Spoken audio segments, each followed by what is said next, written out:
जरा आप लोग ध्यान दीजिए, कल हम लोग क्या पढ़े थे? काउंटर करंट मैकेनिज्म के बारे में पूरा डिटेल से पढ़ चुके थे। समझ में आया था कल की क्लास का? किसी को कोई दिक्कत कि कैसे किस किस के बीच में काउंटर करंट मैकेनिज्म होता है, मतलब किसके किसके बीच में होता था? बताइए मयंक। हाँ, वॉशर रेक्टा। वॉशर रेक्टा किससे एराइज होती है, किससे निकलती है? मतलब किस चीज, कौन वॉशर रेक्टा बनाता कौन है? अरे कौन सी एट्रियोल बनाती है? कौन सी आर्टरी बनाती है वॉशर रेक्टा? इधर से नहीं, उसका नाम होगा ना एफरेंट, इफरेंट, इफरेंट आर्टरियोल बनाता है वॉशर रेक्टा। कैसे होता है थोड़ा सा केवल रिवाइज कर लेते हैं, क्योंकि अभी दूसरा पढ़ाना है, तुम लोग समझ नहीं है। लूप ऑफ हेनले पता है सबको? क्या होता है लूप ऑफ हेनले? तो मैंने कल बताया था, ये हुआ आपका लूप ऑफ हेनले। और इससे पहले भी मैंने जब नेफ्रॉन का स्ट्रक्चर बना रहे थे तब भी वॉशर रेक्टा के बारे में कुछ बताया था, कैसे ये इसको रैप करके इसके पैरेलल रन करती है। तो हमने वहां पर सिर्फ ये बताया था कि इसके असेंडिंग, तो ये क्या, कौन सी लूप ऑफ हेनले, डिसेंडिंग या असेंडिंग?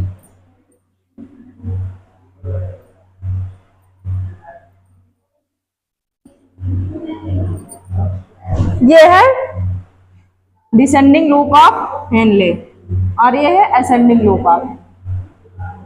समझ में आई? इतनी बात समझ में आई? कल की ही क्लास का बता रहे हैं। और इसके बीच में मान लो हम बना लेते हैं वॉशर रेक्टा। ये क्या है? वॉशर रेक्टा। वॉशर रेक्टा क्या लेके जाती है? ब्लड लेके जाती, फिल्ट्रेट ब्लड लेके जा रही है ना। ये अपोजिट डायरेक्शन में हुआ कि नहीं? इसके थ्रू, लूप ऑफ हेनले के थ्रू अपोजिट जा रहा है, और वॉशर रेक्टा ये भी दूसरी साइड को जा रहा, मतलब ये इधर को जा रहा तो ये इधर। इसीलिए इसको काउंटर करंट मैकेनिज्म कहा गया है, क्योंकि ये एक दूसरे से अपोजिट डायरेक्शन में रन कर रहे हैं ना।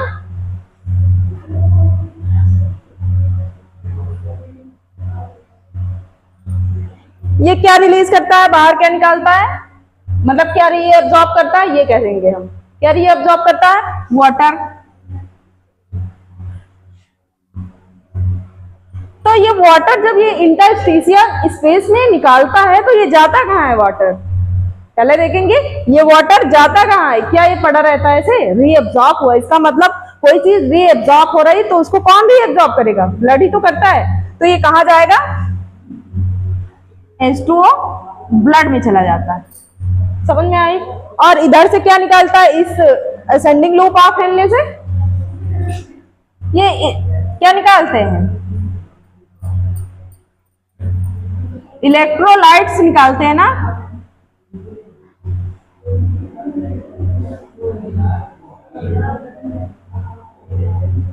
समझ में आया? तो इसको कौन रीअब्सॉर्ब करता है?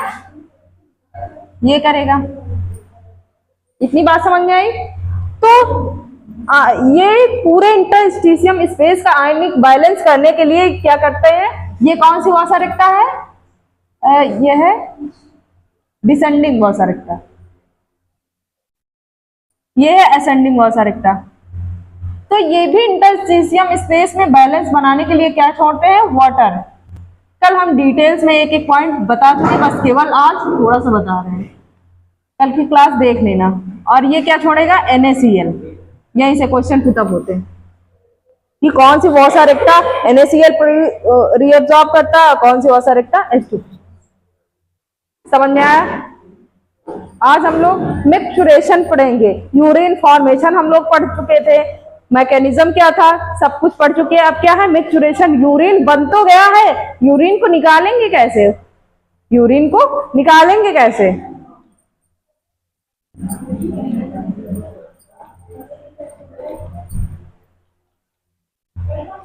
जो लोग नहीं पढ़े यूट्यूब पे कल की क्लास पढ़ लेंगे।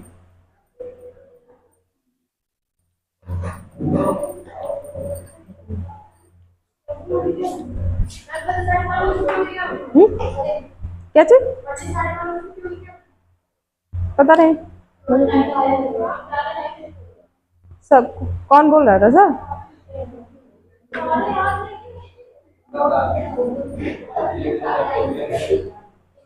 नेक्स्ट टॉपिक है मिक्सचुरेशन। ध्यान दो इधर। मिक्सचुरेशन कौन बात कर रहा है? बात कौन कर रहा है? इधर उसी से क्वेश्चन खड़े होके पूछेंगे, जो भी बात करेगा उसी से क्वेश्चन करेंगे। मिक्सचुरेशन क्या है? किडनी के अंदर, नेफ्रॉन के अंदर आपका यूरिन बना यूरिन किसके थ्रू? ब्लैडर में आया।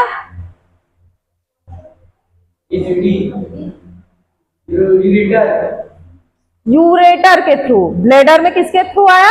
जो नलिकाएं थी, यूरेटर। अभी किडनी स्टोन पढ़ोगे ना, डिसऑर्डर में किडनी स्टोन, कहां पे किडनी स्टोन बनता है, किससे बनता है, कैसे होता है, अभी पढ़ोगे। तो क्या होता है? यूरेटर के थ्रू ब्लैडर में आया, आपका ब्लैडर बना देते हैं।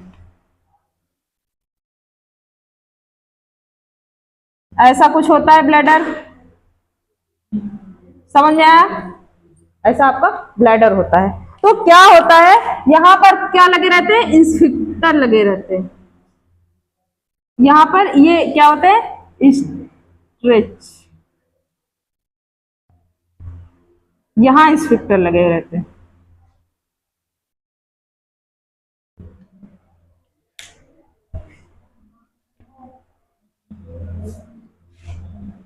ये ऐसे, ये क्या हुए? इंस्फिक्टर। इंस्पेक्टर का क्या काम होता है? आप लोगों ने बहुत जगह पढ़ा होगा। इंस्पेक्टर का काम ओपन करना और क्लोज करना, ओपन करना क्लोज करना, इंस्पेक्टर का काम होता है। लेबलिंग कर देते हैं इसकी। ये क्या है? स्फिंक्टर। समझ में आया? और ये क्या होते हैं? जो ये स्ट्रेच रिसेप्टर। ध्यान से इधर देखो, आके यूरिन कहाँ कलेक्ट हुआ? Urinary bladder. ये क्या है आपका? ब्लैडर। ये क्या है? ब्लैडर। कहाँ के, मान लो इसमें इकट्ठा होता गया यूरिन। हाँ, आप लोग नहीं बाहर निकाले, इकट्ठा होता गया, क्योंकि तुरंत थोड़ा थोड़ा बन के आएगा, तुरंत तो हम लोग जाते नहीं है।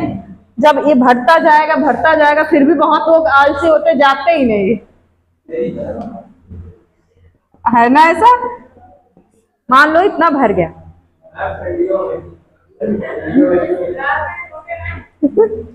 नहीं भाई, आलसपन नहीं किया जाता है, जाना चाहिए टाइम से।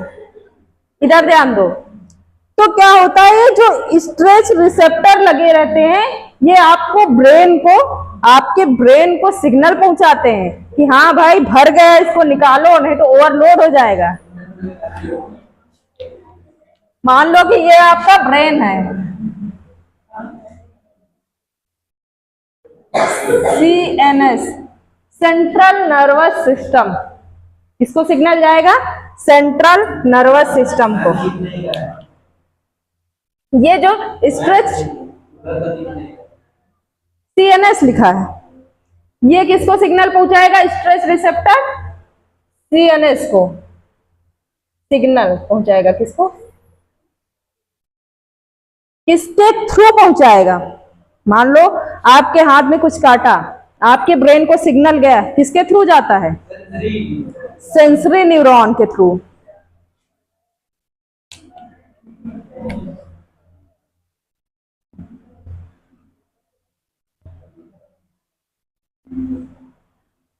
इतनी बात समझ में आई?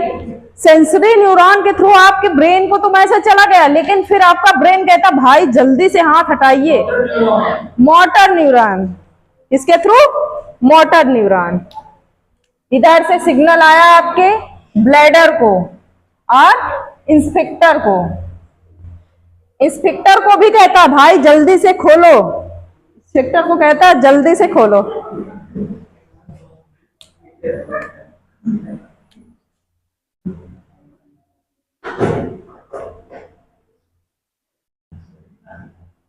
किसके थ्रू? मोटर न्यूरॉन के थ्रू। बात इतनी समझ में आई? सिग्नल किसके पास जाता है, किसके थ्रू जाता है, और किसके थ्रू इसको सिग्नल पहुंचता है? Motor neuron. और इसके इंस्पेक्टर ऐसे रहते हैं, ओपन हो जाते हैं, यूरिन आपका बाहर निकल जाता है, फिर सिग्नल पहुंचता है, अरे बंद करिए, फिर बंद हो जाता है। समझ में आया? यही होता है आपका मिक्चुरेशन। कहोगे ना मे आई गो टू मिक्चुरेशन, है ना? नोट कर लो इसको।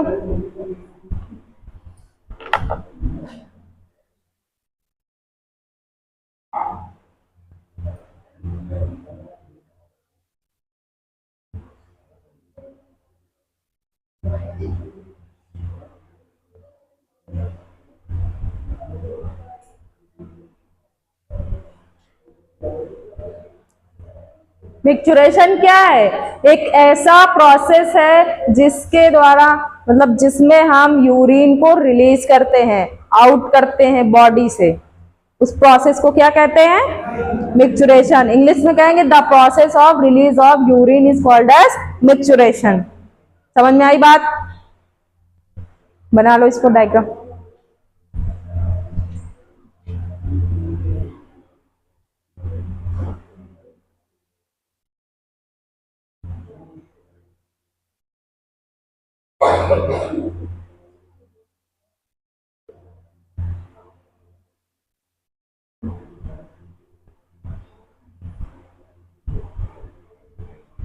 इसके बाद बात आती है यूरिन की। बना लीजिए इसको।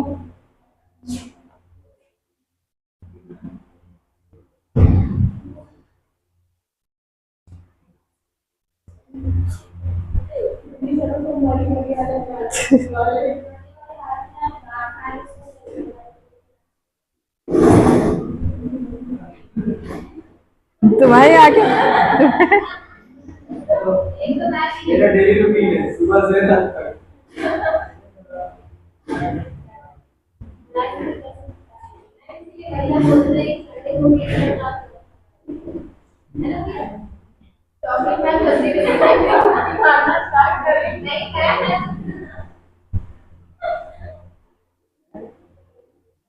जिसके अटेंडेंस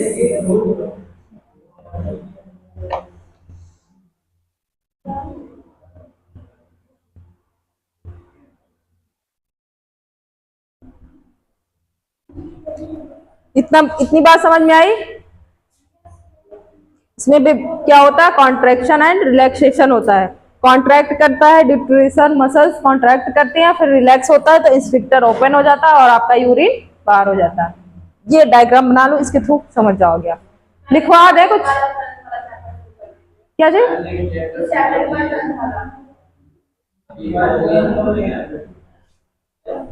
क्या जी?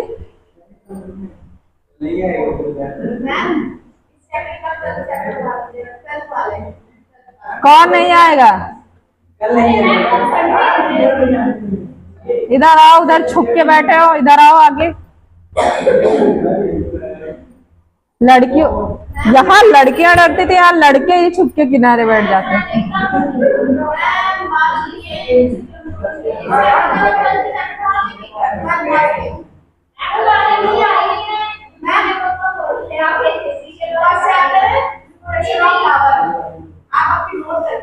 Reproduction of flower. तुम भी 12th में हो? कौन कौन है 12th में? इधर तुम लोग किस क्लास में हो? इधर सब फर्स्ट ईयर।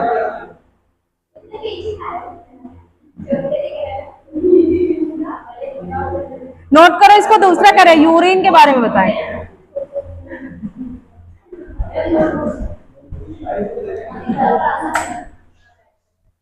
इसके बाद बात आती है यूरिन। क्या होता है यूरिन?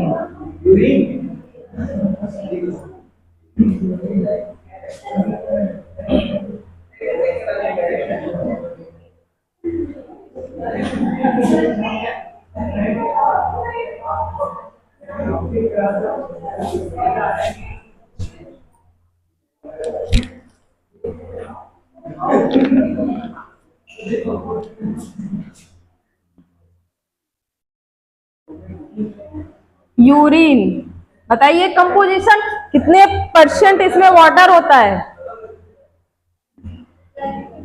बता भी चुके, वाटर कितने परसेंट होता है यूरिन में?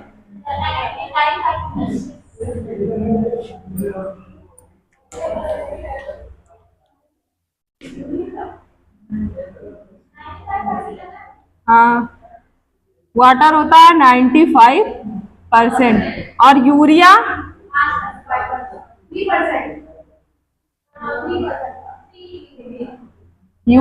3% था, बाकी और सारे सॉल्ट थे कुछ मात्रा में, एलिमेंट्स, इलेक्ट्रोलाइट्स। उसके बाद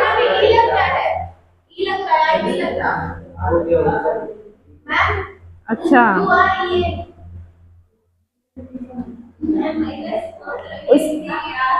इसके बाद ये बताओ इसका कलर किस कलर का होता है? येलोइश कलर का होता है ना, स्लाइटली एसिडिक होता है। तो इसका पीएच कितना हुआ?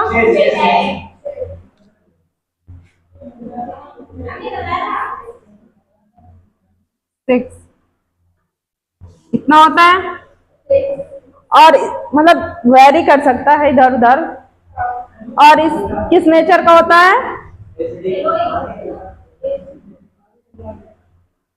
Acidic, slightly acidic.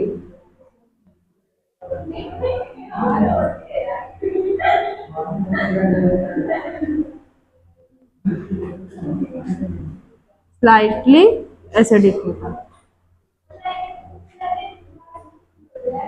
किस कलर का होता है? येलोइश। किस कारण इसका येलोइश कलर होता है?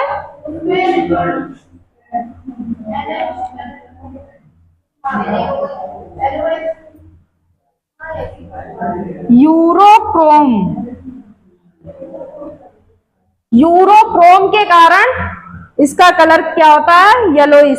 जैसे आप लोगों में पीलिया हो जाता है तो किस चीज के बढ़ने से हो जाता है? बिलरुबिन, जिसका फॉर्मेशन कौन करता है? लीवर करता है। लीवर के अंदर उसका फॉर्मेशन होता है। जब बॉडी में उसका स्क्रीट आउट नहीं होता, ज्यादा मात्रा में जमने लगता है, तो आपका बॉडी का कलर क्या हो जाता है? येलोइश कलर हो जाता है।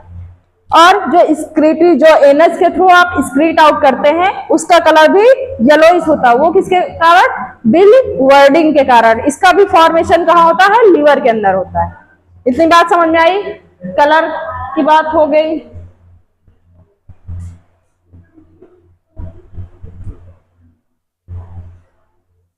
और अब इसके अंदर 2 पॉइंट आते हैं।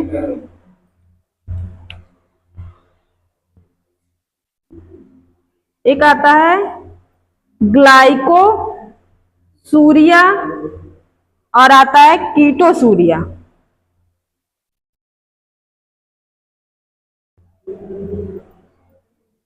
इधर ध्यान दो, ग्लाइकोसूरिया क्या होता है? जब आपके ब्लड में ग्लूकोज की मात्रा, ग्लाइको मतलब ग्लूकोज, ग्लाइकोज माने ग्लूकोज और यूरिया माने यूरिया, यूरिन। मीन्स जब आपके ब्लड में ग्लूकोज का लेवल हाई हो जाता तो आपको कौन सी बीमारी होती? कौन सी बीमारी होगी आपको? डायबिटीज हो जाएगा। संध्या बहुत बात करती है। संध्या कुछ बताओ, खड़े हो, खड़े हो।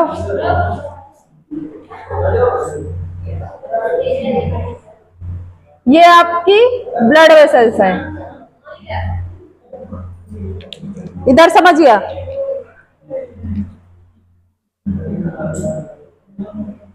और ये आपके टिश्यूज हैं। इंसुलिन का फॉर्मेशन कहाँ होता है? कौन सी सेल्स करती है पैंक्रियाज की?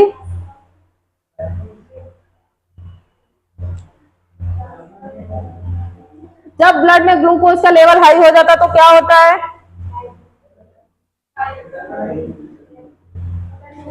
बैठ जाओ।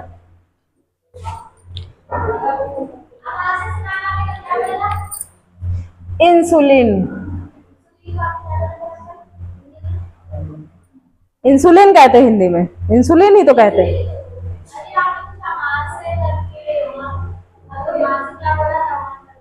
अब अमाशय नहीं, अग्नाशय। अग्नाशय क्या है? ग्रंथ है जो कि डाइजेस्टिव जूस को सिक्रीशन करती है ना। तो इंसुलिन का सिक्रीशन हुआ, ये इंसुलिन का काम होता है हमारे ब्लड में ग्लूकोज के लेवल को मेंटेन करना। ये क्या करता है? ब्लड में ये जो ग्लूकोज है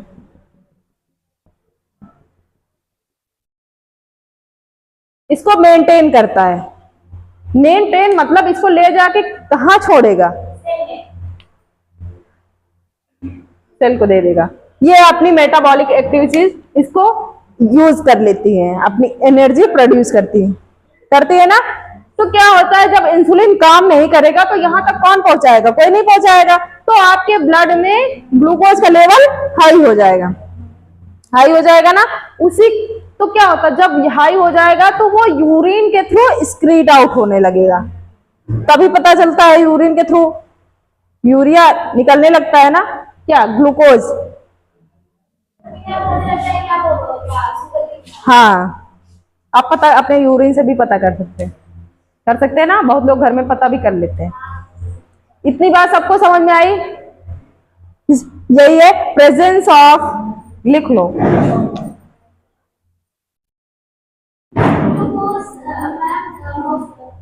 presence of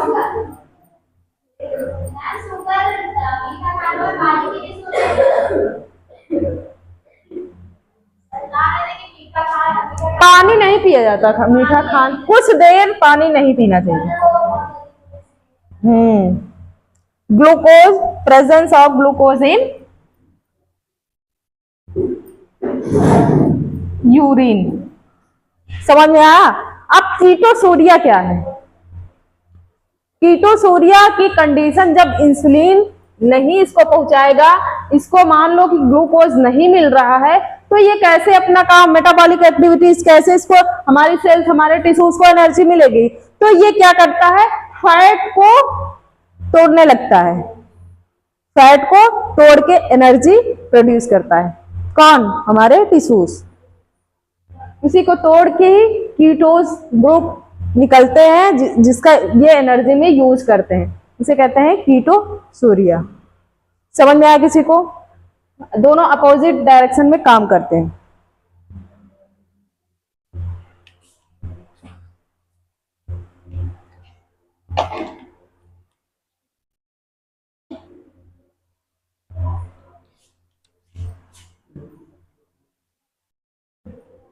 presence of ketone in urine, presence of ketone in urine, ये लिख लीजिए आप लोग।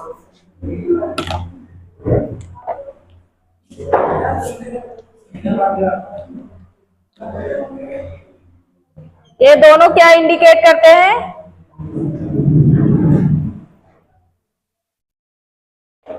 इंडिकेट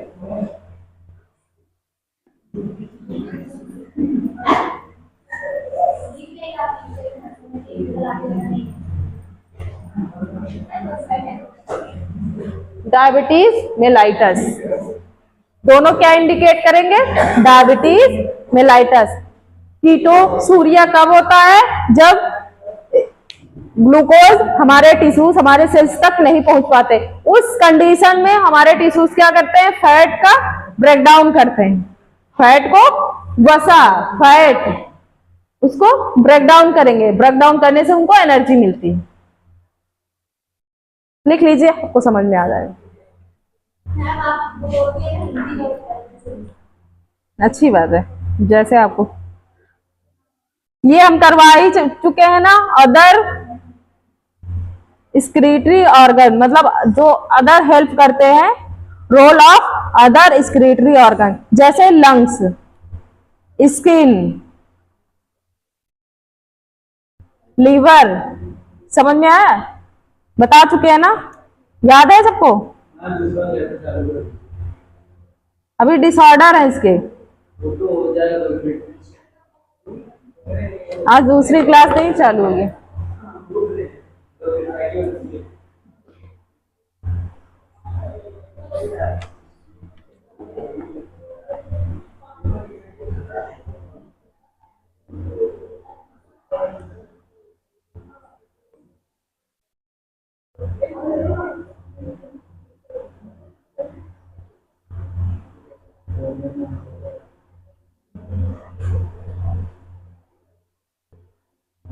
मैम नहीं होगा ना, जब हमारे शरीर में ग्लूकोज बढ़ जाता है तो हमारे शरीर ग्लूकोज बढ़ जाता है तो कीटोसोडियम वसा करना चाहिए, वसा कर देता है। ये कीटोसूर्य उस कंडीशन में होता है जब हमारी कोशिकाओं को, ऊतक को क्या नहीं मिलता, ग्लूकोज नहीं मिलता है।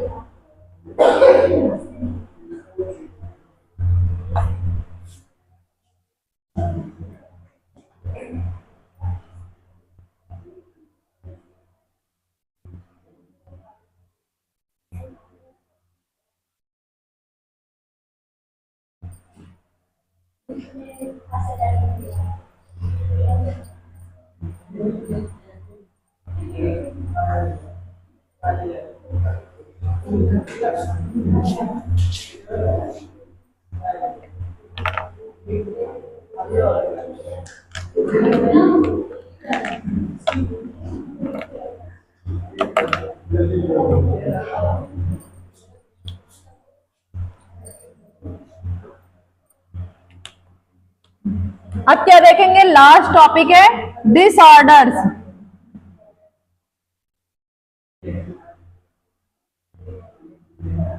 कौन कौन से डिसऑर्डर्स होते हैं, एक एक करके हम डिस्कस कर सकते हैं। नंबर 1,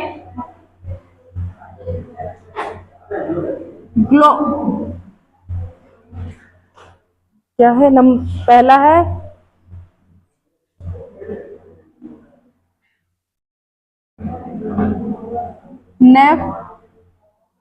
नेफ्राइटिस, यही तो दिया गया है ना, ग्लोमेरुलो नेफ्राइटिस। इधर मयंक, तुम सबसे अलग बैठा करो, यहाँ आ गया, उठो उठो, यहाँ आ गया, यहाँ आ गया, आगे से निकल आइए। जाओ आगे।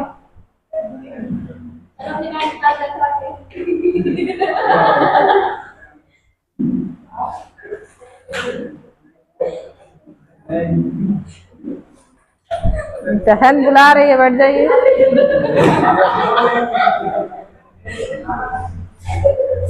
इधर देखो, ग्लोमेरुलो नेफ्राइटिस, इस कंडीशन में कुछ तो आपको समझ में आ रहा कि ये डिसऑर्डर किससे रिलेटेड है, ग्लोमेरुलस से रिलेटेड है। किससे रिलेटेड है, ग्लोमेरुलस से रिलेटेड है। डायग्राम बना के बताएं तभी समझ में आएगा आपको। ये बॉमन कैप्सूल है,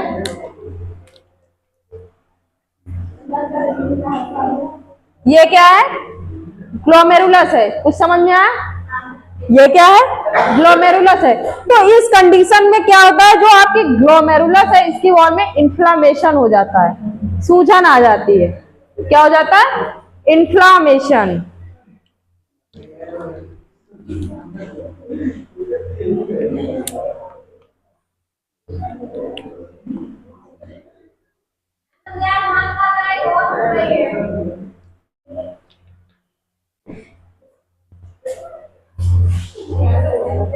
हो गया आप लोगों का ये इन्फ्लामेशन इन ग्लोमेरुलर वॉल।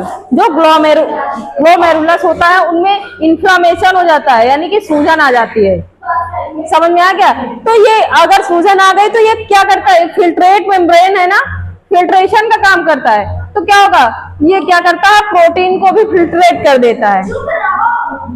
क्या कर देता है, प्रोटीन को फिल्ट्रेट आउट कर देता है। हाँ, लिख लो एक पॉइंट।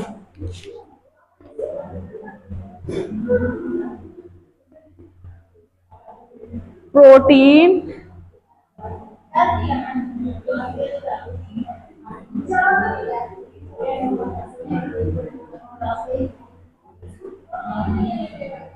क्या हो जाता है, प्रोटीन को फिल्ट्रेट आउट कर देता है। उसके बाद दूसरा होता है रीनल कैल्कुलाई। रीनल कैल्कुलाई ये क्या होता है, किडनी स्टोन।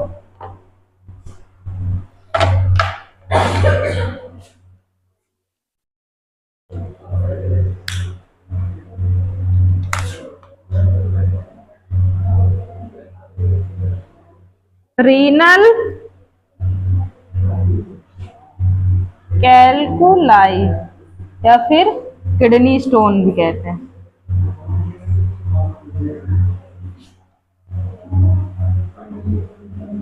कैसे होता है किडनी स्टोन, बताइए।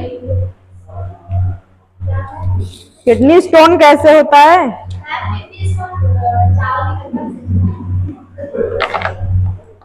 बहुत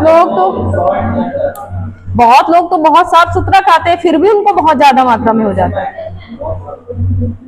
तो क्या होता है, उनके यूरिन में जो क्या होते हैं, एसिडिक जो साल्ट्स होते हैं, अभी इलेक्ट्रोलाइट्स पढ़ा है ना, तो यूरिन क्या हो जाता है, कंसंट्रेटेड हो जाता है। हाँ, तो क्या हो जाता है, तो ज्यादा पानी पीना चाहिए। जो लोग कम पीते हैं पानी, ठीक है, उनका वो यूरिन क्या हो जाता है, कंसंट्रेटेड, गाढ़ा हो जाता है। समझ में आया? तो क्या होता है, जो उसमें खनिज मतलब लवण होते हैं, खनिज लवण, वो क्या होते हैं, आयन, ये कंसंट्रेट मतलब एक दूसरे से चिपकना शुरू कर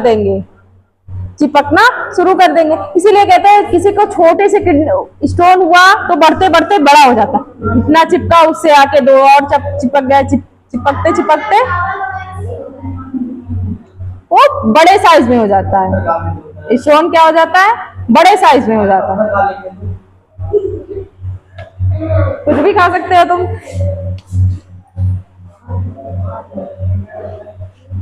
ये आपकी किडनी,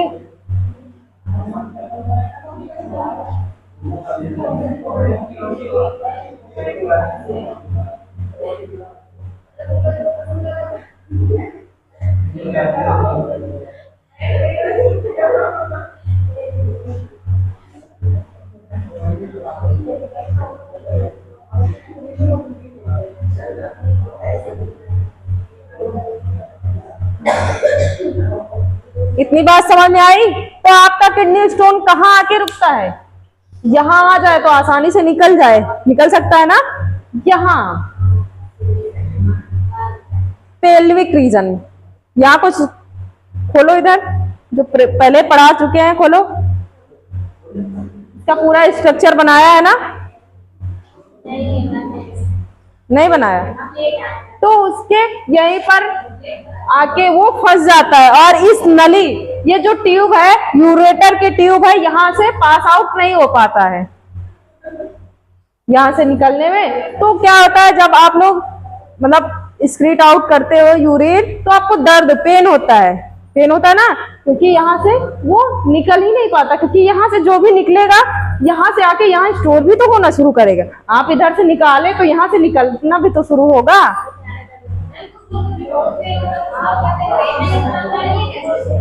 होता है, पेन होता है, इसके साइज पर डिपेंड करता है। छोटा साइज हुआ तो आपको नहीं होगा, जैसे जैसे इसका, हाँ, कितने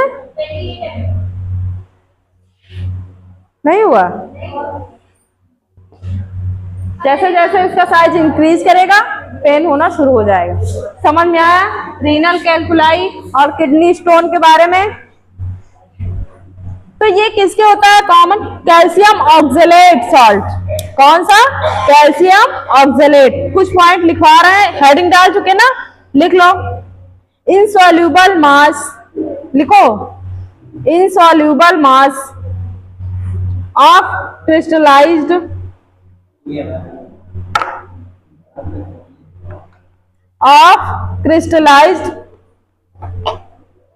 salts of oxalate in kidney.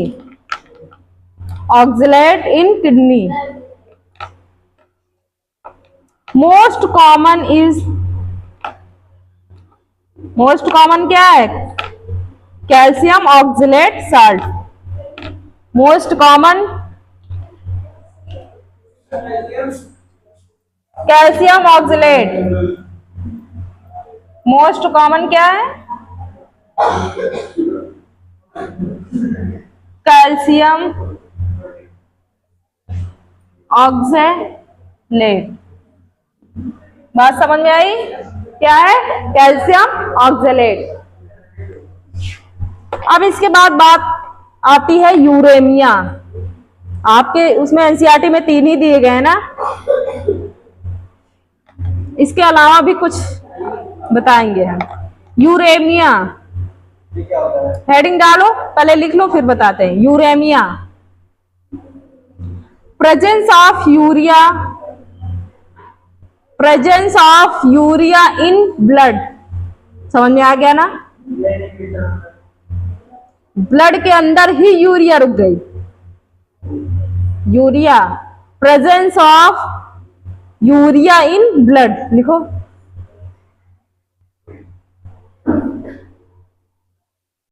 अगला पॉइंट लिखो.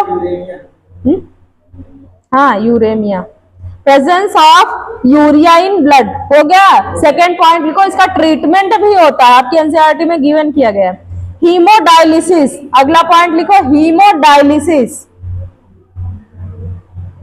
is performed to hemodialysis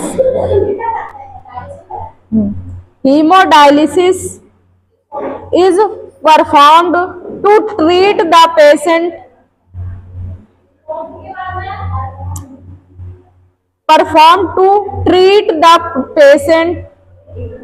in such case. अब इसमें क्या होता है? आपके यूरिया का फॉर्मेशन कहाँ पे होता है? लीवर के अंदर होता है. यूरिया का फॉर्मेशन, अमोनिया से यूरिया बनता है, ये सबको पता है. तो कहाँ पे होता है? लीवर के अंदर. तो लीवर से कौन लेके आएगा किडनी तक? किडनी तक कोई लेके भी तो आएगा, कि अपने मन से तो आ नहीं जाएगा. तो ब्लड के थ्रू कहीं भी ट्रांसपोर्ट आपकी बॉडी में इधर से उधर, चाहे हार्मोन्स का हो, एंजाइम का हो, जो भी सिक्रीशन हो रहा है वो ब्लड के थ्रू ही होता है. बॉडी के एक पार्ट से दूसरे पार्ट में कैसे जाएगा? ब्लड के थ्रू जाएगा. तो ब्लड यूरिया को लेके लीवर से कहा जाता है किडनी के पास. तो क्या होता है? किडनी में फिल्ट्रेट ना होके आपके ब्लड में ही यूरिया का लेवल बढ़ने लगता है. क्या होने लगता है? मतलब मान लो किडनी काम नहीं कर रही है, वो यूरिया को नहीं ले रही है, तो क्या होता है? ब्लड में यूरिया की मात्रा ज्यादा. अगर ब्लड में यूरिया की मात्रा ज्यादा हुई, दिक्कत हुई कि नहीं? तो उसी बीमारी को क्या कहते हैं? यूरेमिया. क्या कहेंगे? यूरेमिया. बात समझ में आई? तो इसका ट्रीटमेंट भी होता है. जब किडनी मान लो काम नहीं कर रही तो हीमोडायलिसिस क्या होता है? हीमो ट्रीटमेंट कैसे होता है?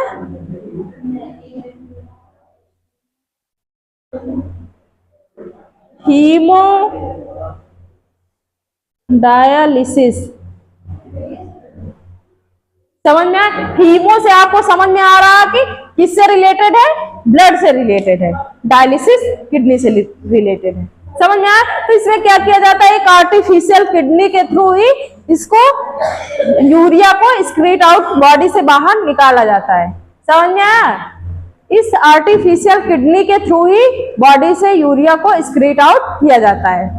बात समझ में आई? कुछ पॉइंट्स मेंशन कर लो.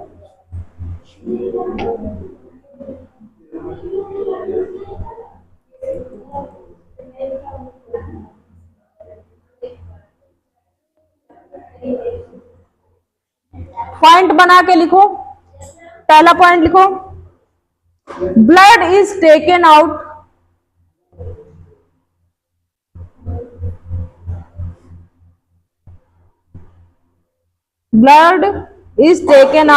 Via convenient artery. वाया लिख दे क्या? वाया कन्वीनियंट आर्टरी, इसको रेडियल आर्टरी भी कहते हैं, ब्रैकेट में लिख लो, रेडियल आर्टरी। Ma'am convenient. हाँ, कॉन्वीनियंट।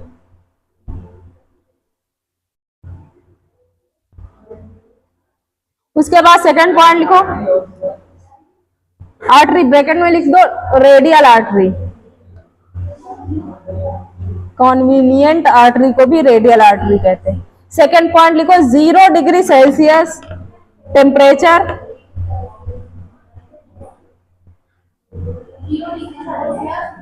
0 डिग्री सेल्सियस टेम्परेचर, ब्रैकेट में लिख दो कूलिंग, मतलब ठंडा करेंगे। 0 डिग्री के समझ में आ रहा ना, टेम्परेचर जम जाना। आर्टिफिशियल मेथड से यूरिन को निकालना पड़ेगा, तो इसके लिए क्या होता है, एक आर्टरी के माध्यम से, मतलब आर्टिफिशियल किडनी लगाई जाती है, उसके अंदर आर्टरी को इंजेक्ट करके जो ब्लड में आपकी यूरिन है इसको बाहर निकाला जाता है। किडनी तो आपकी काम ही नहीं कर रही, किडनी से कोई मतलब नहीं है, समझ में आया? तो क्या होता है, 0 डिग्री, मान लो दोनों नहीं कर रही, तभी तो यूरिया का लेवल बढ़ा है। जब दोनों काम नहीं करेंगी तभी तो यूरेमिया होगा आपको। जब वो खुद ही निकल जाता तो कैसे ये बीमारी होती, समझ में आए? तो क्या करते हैं, इसमें एंटीकोगुलेंट मिलाते हैं, मीन्स ब्लड जम ना जाए, बाहर निकलेगा तो जम जाएगा ना, एयर के कांटेक्ट में आएगा। फ्रिज भी किया जाता है उसको, सोचो फ्रिज भी किया जाता है और उसमें एंटीकोगुलेंट मिलाते हैं, हाँ, ताकि ब्लड जमे ना। नहीं, हिपेरिन एयर के कांटेक्ट में आने से काम करना बंद कर देता है और फिर आपका ब्लड जमने लगता है। तो उसमें क्या मिलाया जाता है, एंटीकोगुलेंट। लिख लो, कूलिंग लिखा ब्रैकेट में, कॉमा एंटीकोगुलेंट ऐड करेंगे।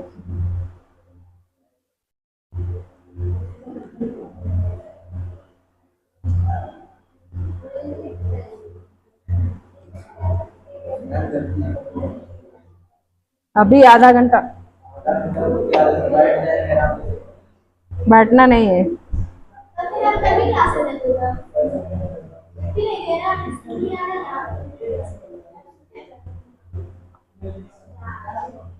एक डायग्राम बना रहे हैं, इसी के थ्रू समझिए।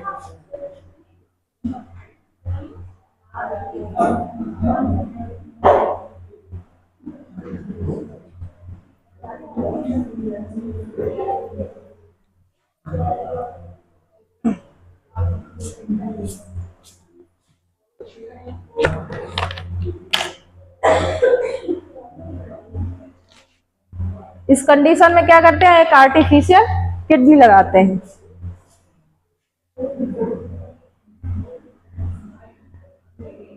ये हुई आपकी आर्टिफिशियल किडनी।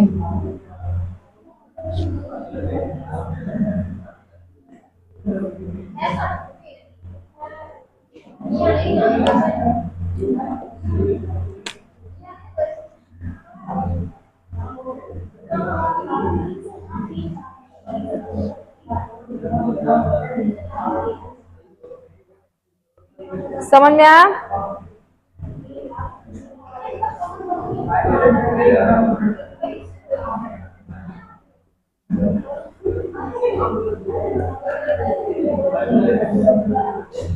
ये क्या है आपका, डायलाइजिंग सॉल्यूशन। इसके बाद सिलो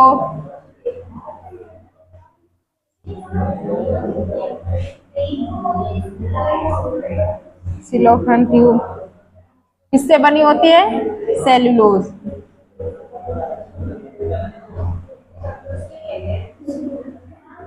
सेमी परमिएबल होती है।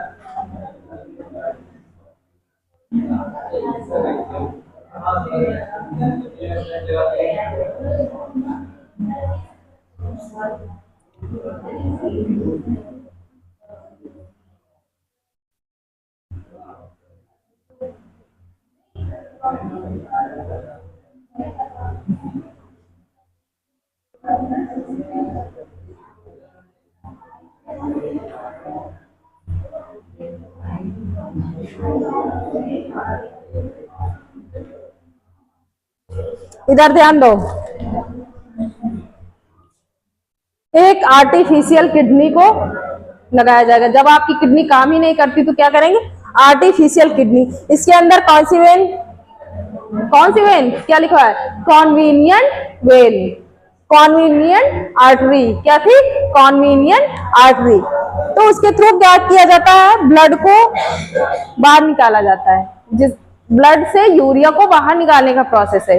तो इसमें क्या किया जाता है, कुछ मात्रा में एंटीकोगुलेंट मिलाते हैं ताकि ब्लड जमने ना पाए एयर के कांटेक्ट में आने पर। तो क्या होता है, इसका जो मीडियम होता है डायलाइजिंग सॉल्यूशन, मतलब प्लाज्मा के जैसा ही इसका मीडियम रखा गया है। सब आर्टिफिशियल किया गया है, आर्टिफिशियल सब कुछ तैयार किया गया। तो इसका ये जो भरा हुआ है डायलाइजिंग सॉल्यूशन, इसका कंपोजिशन कैसा होता है, कंपोजिशन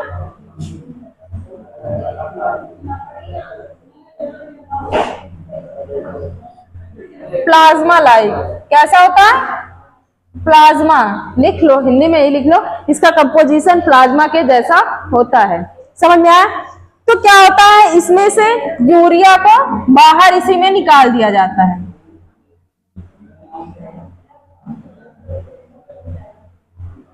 यूरिया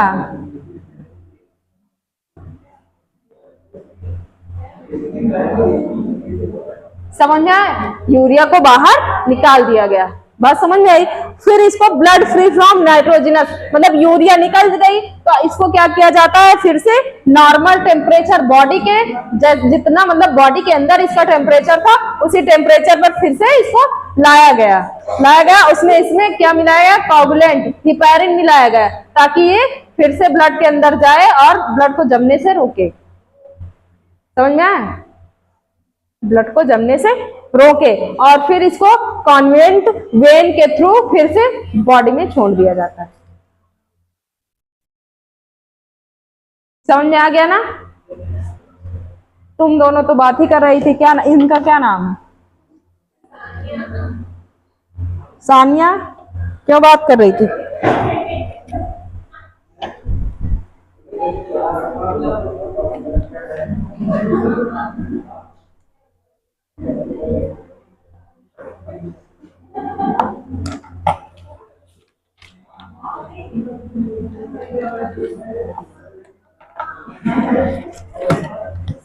अब इसके बाद फोर लिखिए, 4 पॉइंट। चौथा लिखिए, जल्दी जल्दी लिख लो, acute renal failure,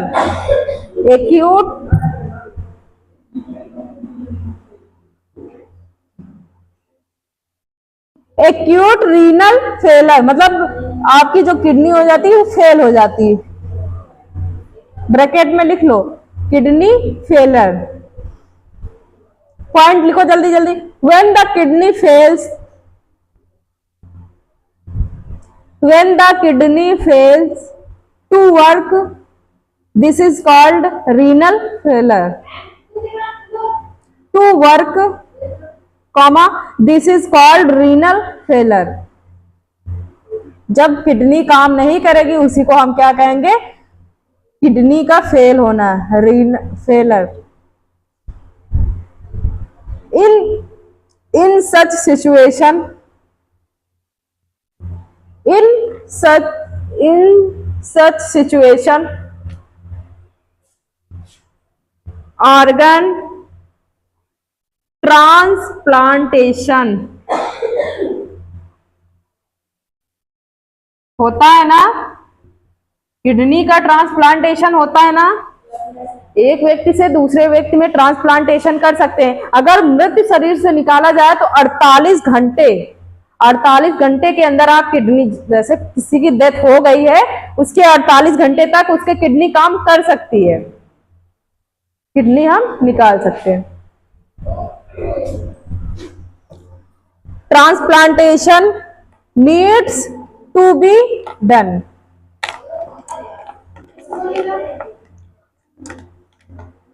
situation organ transplantation needs need आवश्यकता, नीड्स टू बी डन। हाँ, इसके बाद बात आती है डाईयूरेसिस।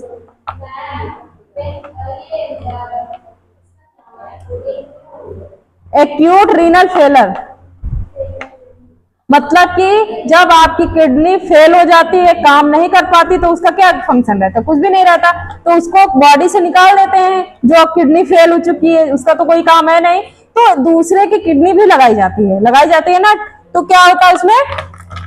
ऑर्गन ट्रांसप्लांटेशन, मतलब कि एक दूसरे के, जैसे हार्ट का ट्रांसप्लांटेशन होता है, उसी तरह किडनी का भी ट्रांसप्लांटेशन होता है।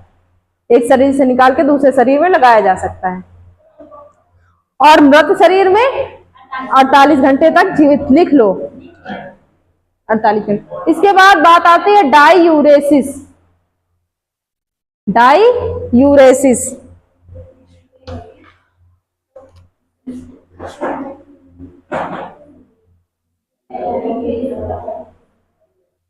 डाईयूरेसिस ये क्या होता है?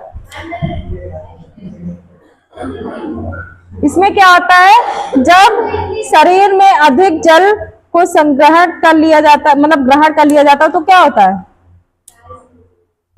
ब्लैडर पर दबाव पड़ेगा ना अधिक, अगर यूरिन, तो आपको जल्दी जल्दी यूरिन मतलब स्क्रीट आउट करने जाना पड़ेगा ना। अगर आप ज्यादा पानी पिएंगे तो उसमें क्या होता है? आपकी बॉडी में जो साल्ट्स होते हैं वो भी निकल जाते हैं, क्योंकि साल्ट्स की हमको जरूरत रहती है। इलेक्ट्रोलाइट्स की हमारी बॉडी में जरूरत है कि नहीं? रीएब्जॉर्ब करना चाहिए बॉडी को। तो क्या करते हैं? जब ज्यादा पानी पी लेते हैं तो वो स्क्रीट आउट होना शुरू हो जाते हैं। कैसे? हाँ, पानी पीना चाहिए। अब इतना नहीं कि जैसे भैया कल बाल्टी भर पानी पी रहे थे, आज लेके नहीं आए बाल्टी पानी, पिला के देखे क्या होता है।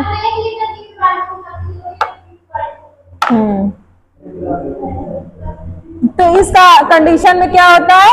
एडीएच हार्मोन्स की कमी आ जाती है। क्या कमी आ जाती है?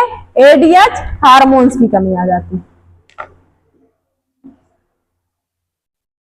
इसके बाद लिख लो, हिंदी में ही लिख लो इसको, हिंदी में लिखोगे?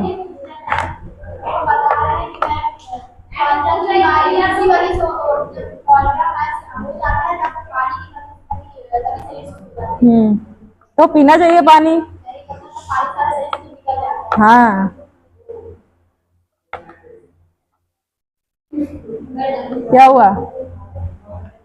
मंद मंद मुस्कुरा रहे हैं। इसके बाद अगला आता है एल्केप्टोनूरिया। एल्केप्टोनूरिया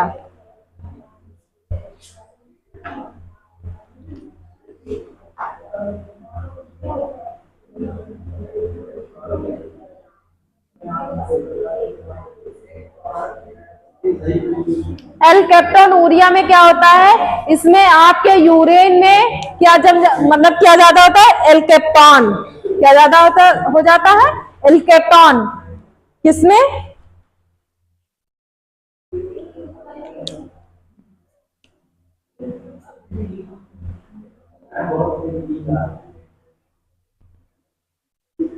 यूरिया में। किसमें? यूरिया में जब एल्केप्टॉन बढ़ जाता है तो एल्केप्टोनूरिया बीमारी हो जाती है। इसमें क्या सिम्टम्स देखने को मिलते हैं? आप किसी जगह यूरिन को स्क्रीट आउट करो, मतलब पेशाब करो, तो एयर के कांटेक्ट में आने पर वो काला पड़ जाता है। यूरिन किस कलर का हो जाता है? काला पड़ जाता है। तो कौन सी बीमारी होती है? और घातक बीमारी है।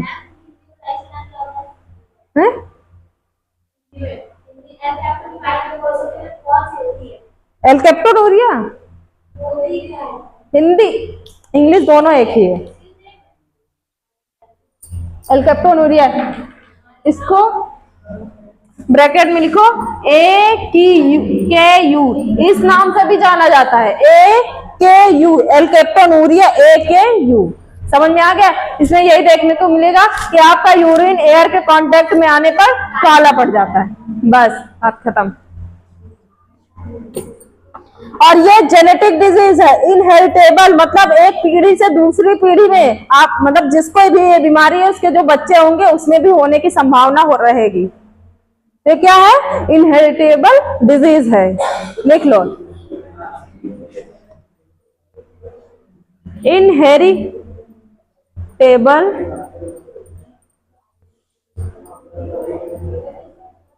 डिजीज, इनहेरिटेबल डिजीज है। इसके बाद गॉड, किसकी बात आती है? गॉड, गठिया। गठिया बीमारी किसको होती है? बूढ़े लोगों को ज्यादा होती है ना। तो क्या होता है, सुनो, जो ये आपके जॉइंट्स होते हैं ये बैठने उठने में चर चर मतलब आवाज आती है ना, आती है ना। जो दादा लोग होते बैठते हैं तो बहुत प्रॉब्लम होती है उनको बैठने। तो यहाँ क्या भरा होता है? Synovial liquid. क्या भरा होता है? साइनोवियल, बोन्स के बीच में क्या भरा होता है? Synovial liquid. लेकिन क्या होता है, साइनोवियल लिक्विड की जगह पर यूरिक एसिड भर जाता है।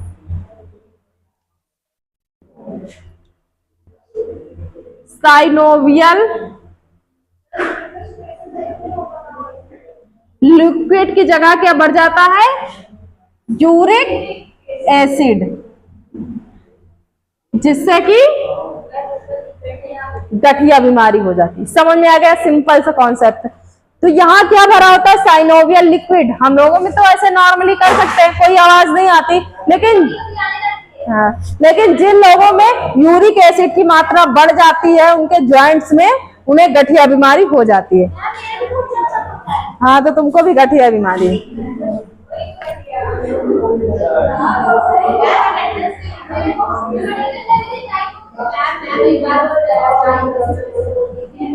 क्या चाहिए?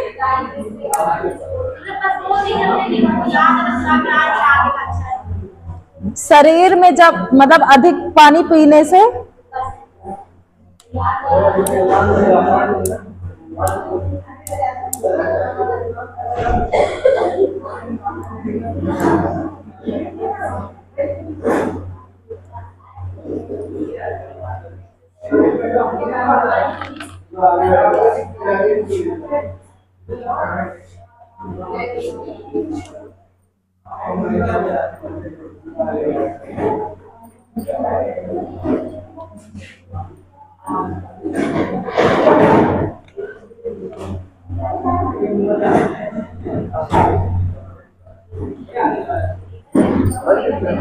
नहीं है।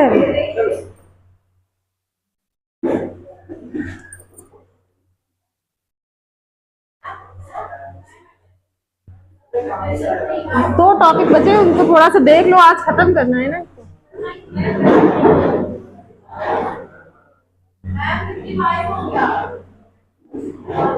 हीमेटूरिया में क्या होता है? इसमें आपकी यूरिन के साथ ब्लड निकलना शुरू हो जाता है। समझ में आया? बस सिंपल से 2 पॉइंट बचे हैं। कहाँ कितना टाइम हो गया। ब्लड के साथ क्या होता है? यूरिन के साथ ब्लड निकलने लगता है। यूरिन के साथ ब्लड, समझा? और एक है एल्ब्यूमिनूरिया। एल्ब्यूमिनूरिया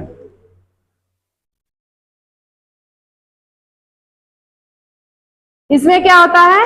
आपका जो एल्ब्यूमिन प्रोटीन है वो यूरिया के साथ एक्सक्रीट आउट होने लगता है। बस सिंपल सा है। ये एक्स्ट्रा पॉइंट है आपके, उसमें मेंशन नहीं किया गया, लेकिन किडनी के डिसऑर्डर है इसलिए मैंने करवा दिया है। एक्स्ट्रा पॉइंट, यूरिया के साथ albumin protein excrete, albumin, albumin निकलने लगता है। बस खत्म।